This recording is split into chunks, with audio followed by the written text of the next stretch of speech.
El sector agrari està, és a dir, no es produeix pel que mengem.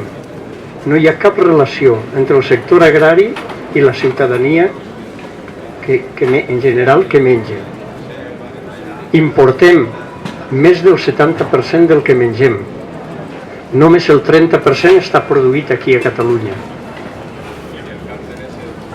Davant d'aquesta situació, podríem dir que la sobirania alimentària estem a un nivell d'un 30%.